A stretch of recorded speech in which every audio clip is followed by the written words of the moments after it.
As you all know, I am right now in India playing the chess Olympiad, and today actually Sweden played India.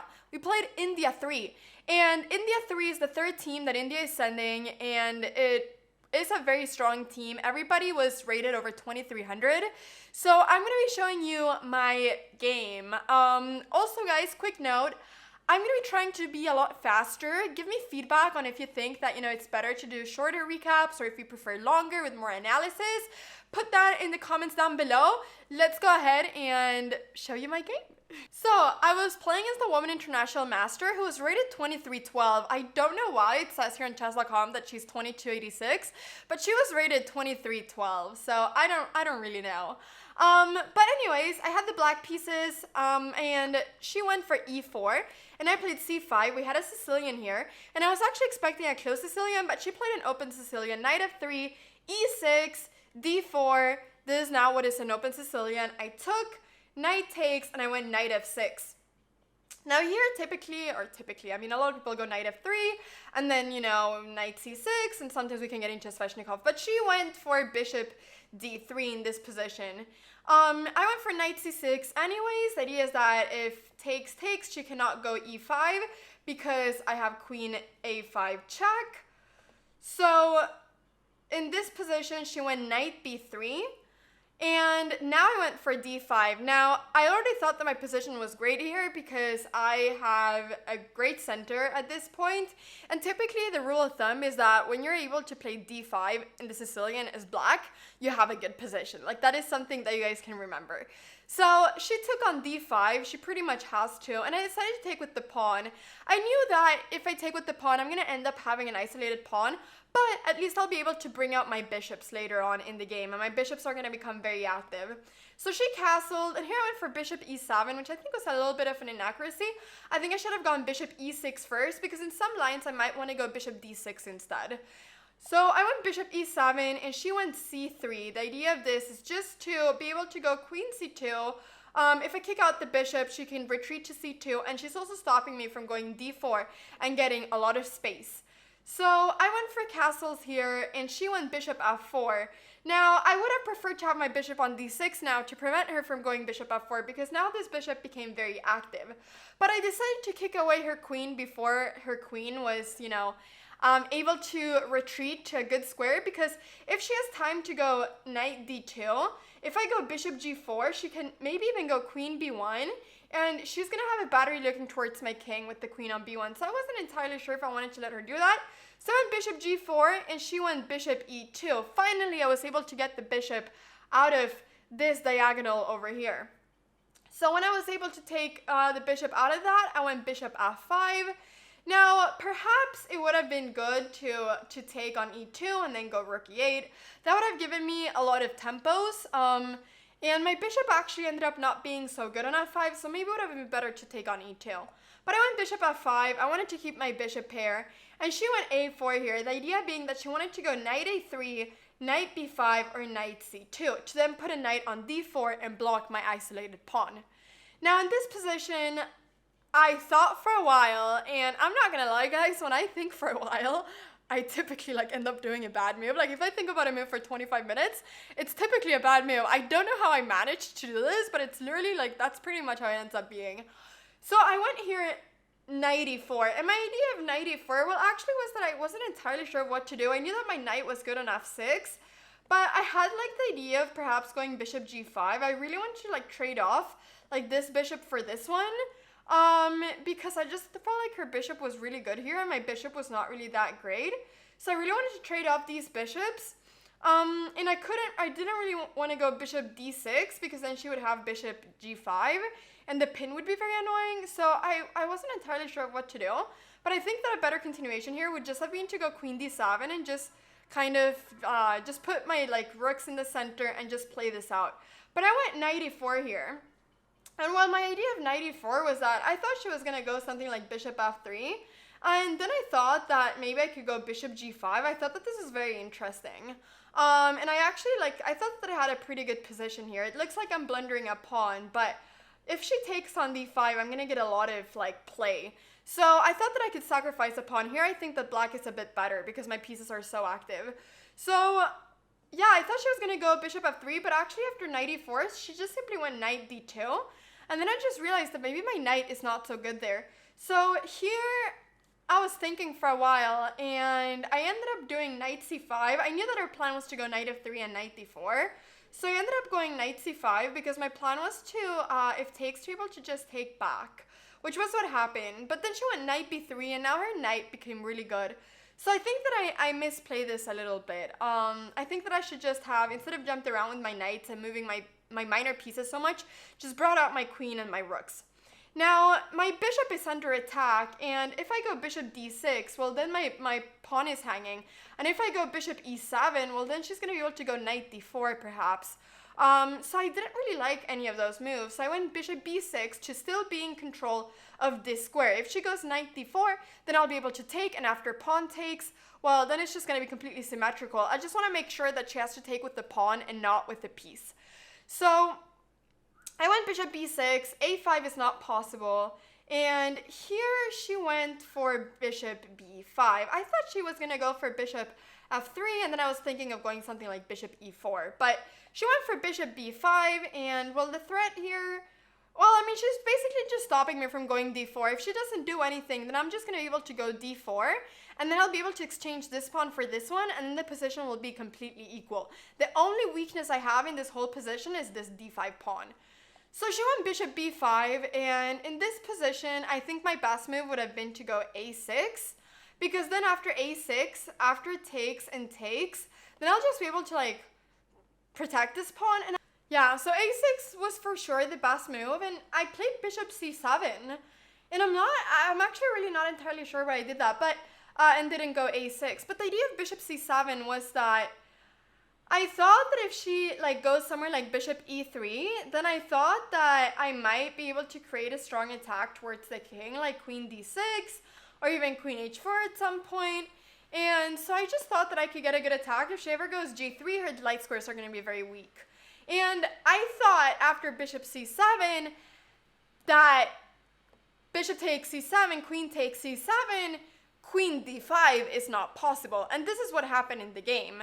And when she played it, I was kind of confused because I had looked at bishop e6. Now in this position after bishop e6, the queen and the knight are attacked, so the only move to protect both is queen d1. My plan was that after rook d8, I thought that the only move was to go knight d4. And after knight d4, I was going to take, and then go queen f4, and I thought that here I was slightly better because I'm going to win this pawn, my rook is going to get active, and my pieces are just going to be, working really great. So I really thought that I was at least equal, but I thought I was a little better there. And I thought that this move was not possible. After bishop e6, queen d1, rook d8, I thought queen c2 was not possible because I thought that after knight b4, she has to go queen, she has to go queen c1 or queen b1, and then the knight is hanging. I didn't think she had any square to go with her queen to defend this knight. But I had missed that after knight b4, she has queen e4. And now if I take this knight, she's going to be able to take my knight with her queen. So bishop c7 was definitely a mistake because I'm losing a pawn and I didn't realize it. So in this position, I tried to get some activity, and so I went for rook d5. Now, objectively, perhaps it would have been better to, I don't know, go a6 or something. But I wanted to get activity. I wanted to fight here, and I thought that if I just do slow passive moves, I'll just lose because I'm a pawn down against the 2300. So I went rook d5, the idea being to move my rook to the king's side and create an attack. I wanted to create an attack with my queen, bishop, and rook because all her pieces are on the queen side, and it's going to be kind of hard for her to defend. So in this position, she took my bishop. And here I was considering both taking with the queen and pawn, but I ended up taking with the pawn because I knew that at some point her knight is going to get to d4, and I wanted to be able to kick the knight out with c5. I thought that the knight on d4 was just going to be really, really strong for her. So that's why I took with the pawn in this position, just so that at some point I can go c5. So I took with the pawn, she went knight d4, and I went for rook h5. Now, in this position, I'm threatening checkmate in 1, so she needs to defend it. If she goes g3, then I think I'm going to have a pretty good position, because I'm gonna go bishop h3, and the light squares are gonna be very weak. Then I'll go c5, queen b7, and I'm gonna be threatening a lot of checkmate. So I mean, maybe objectively I'm worse because I'm a pawn down, and probably she can defend it. But at least I thought that this gave me practical chances, which is important in chess. If no matter like what the engine is saying, you need to always fight, and you need to always try to do what you think is going to be practically best in your game. So that's at least what I was trying to do. But in this position, she went f4, and I think that f4 is a slight mistake. I think she should go for h3. And after h3, I actually wasn't entirely sure of what I was going to do, but I thought I was probably going to go bishop c4, and then I was going to go for c5. And I was at least going to try to play against this diagonal. I was trying to see if there was any bishop takes h3, pawn takes, rook takes that worked. But I don't think this works, because after takes, she has f4, and this is actually the only move that's good for her. And now she's blocking my queen from coming in, and I don't really see how I'm going to be winning this, because her queen is on the second rank, so she's always going to be able to defend with the queen. So I didn't think that I could go for this. So that's probably what I would have done. But she went for f4, and here I went for the same idea, bishop c4. I'm taking control of the light squares. Now, she went rook f2, which is, I mean, she has to go somewhere here to defend the pawn. So rook f2, I went c5 to attack the knight, just because I want to also open up this diagonal for my bishop. So she went knight f5, and here I went rook d8. Just trying to go bishop d3, winning a piece. But here she went rook e1, and now if I go bishop d3, she can simply take it, because when I take back, there is rook e8 checkmate. So I went g6. I'm not sure if g6 or king f8 was better, but king f8, I felt a bit scared having my king over here, and I wanted to get some pawn up to stop the back rank. So I went g6, but perhaps king f8 would have been better. And here she went knight e3, which is a good move. If knight e7 check, I can just go king g7, and I'm fine. The knight cannot go anywhere. So bishop d3, I'm trying to really take control of the light squares, and after queen c1, I went c4, and all of a sudden I felt like, okay, I'm a pawn down, but at least I have a pretty active position. The only thing that I was scared of was her like going for something crazy like g4 f5, but I don't really think it's good for her. But because I was low in time, I was scared of her attacking my king. So in this position, she went knight g4, threatening to go knight f6 check, and I went queen b6, stopping her to go knight f6, but also stopping her from going knight e5, because if knight e5, I have rook takes h2, and I'm going to be able to win this pawn, as if the king takes the rook, I'm able to go queen takes f2, and, my queen is now going to be very active over here. So I don't really think I'm worse here. So this queen b6 move is a multi-purpose move. So queen b6, and here she went for queen e3. Now after queen e3, I quickly realized that I'm almost getting checkmated if I move my queen. Also, if I go with my queen anywhere, I mean, her knight is coming in, and she's just going to have a very strong knight. So I thought it was too dangerous, and here I only had like less than a minute, so I was playing very fast. So I decided to take the queen. Now after queen takes e3, she went rook takes e3, just to activate the rook, and I was able to bring my rook all the way to the other side, rook a5. I'm threatening now the pawn on a4. Now she cannot defend this pawn on a4, so she went for rook d2. I took the pawn, and she went knight e5. The idea being that she's threatening to take here, and I cannot move my bishop because then my rook is hanging. So she's also threatening to go knight takes c4, and after rook takes to take here. So in this position, I was thinking quite a lot, and I was thinking at one point about something like f6, but I realized that then I'm just going to be losing this pawn, and after takes, well, I can just show you if f6, after takes, rook takes, takes, and takes, she's just going to have rook d8 check, and then she's going to be able to win this pawn, and she's probably going to win the game with these two connected pass pawns. They're too dangerous, so I decided in this position to just simply go for rook b8. And this is actually the best move here. And the idea is that now if she takes on d3 twice, I'll be able to take her b2 pawn. And then she won't have two connected pass pawns, and then it should be a draw. It's just important for me that she doesn't get to have two connected pass pawns, because if she's able to win this pawn, she has these two pawns, she's gonna win the game. So that was really important for me to realize. So she took on d3, and after pawn takes d3, she took on d3 with this rook so that the pawn on b2 wouldn't be hanging.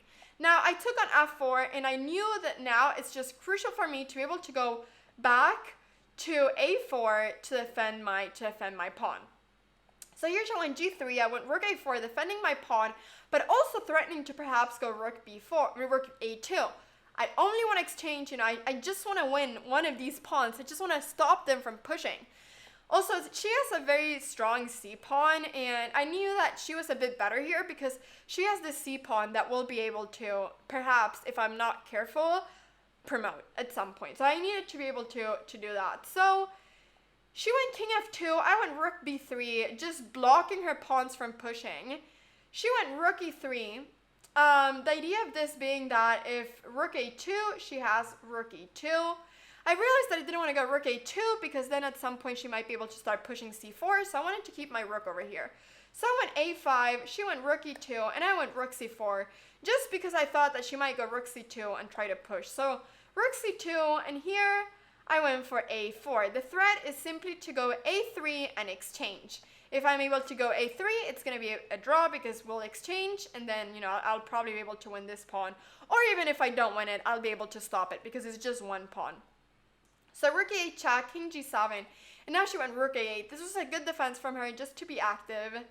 And here I went h5. I'm just threatening to go h4. She went rook a7, and this is this is a little bit of a tricky move. I thought that if I went h4, she might have king e3, and after h takes g3, h takes g3, I thought that, it might be dangerous. This move right here might be a little bit dangerous. I was a little bit scared of this. I was also a bit scared of after h4 for her to take, because I thought that if takes, king g3, yeah, I was just a little bit worried about this. Rook c4, rook f2. I thought this looked a bit scary, king h6 and giving this pawn. So I ended up not going h4. I went rook b6 just so that whenever she goes rook f2, I'll be able to go rook f6. So h3, and now I went h4, which I think is an important move. I'm just trying to exchange one of these pawns so that my rook will forever be able to attack one of these pawns, and the king cannot pass over to this side and start pushing the c-pawn. The only thing she has is getting the king over here and starting pushing the c-pawn. But if one of these pawns are by themselves, then I'll always be able to attack that pawn with my rook, and she won't really be able to push because then I'll take this pawn and get two passers as well. So I knew that. So here she took on h4, rook takes h4, king g3, she's defending her pawn. And here I just went g5 just to protect the rook. Also, maybe I'll be able to go king g6, f5, and if I'm able to do that, maybe I can be the one that starts pushing a bit. So rook f2, we just exchanged rooks, and now she went rook a6 check, and here there isn't really anything. We ended up repeating, and it ended in a draw here, but there isn't really anything because the only way that she can try to create a threat is by going something like rook c6. But if she ever does that, then I can just go something like rook e4, and I'm just gonna be able to probably go to d2. I mean, if she ever goes king f3, then I can just go back rook h4. She just has to go back and forth. And okay, I mean, if she starts pushing, I mean, she needs to be a little bit careful because I'll start going f5, and this pawn is also pretty strong. And because my king is so close to this pawn, I'll be able to stop it. We ended up losing the match though. Me and my mom were the only people that drew today against India 3. So unfortunately we lost the match 3-1, which was pretty sad. I'm also very sorry about the fact that I didn't do a recap yesterday. I was feeling really tired after the game. I played for 5.5 hours, and then I ended up drawing against the WIM, who was rated 2250, but I was completely winning in that game, and I was a bit sad after the game too. But I think it was good for me to get some rest and be able to really get a lot of sleep tonight and focus on today's game. But if you guys are interested in seeing the game, it was a very exciting game, very tactical. Let me know in the comments down below if you want me to do a recap after the tournament of that game too. Tomorrow is the last round of the Olympiad. We'll see how it goes. It's 10 a.m. We'll see if everyone is awake at that time. Thank you so much, guys, for watching. Goodbye.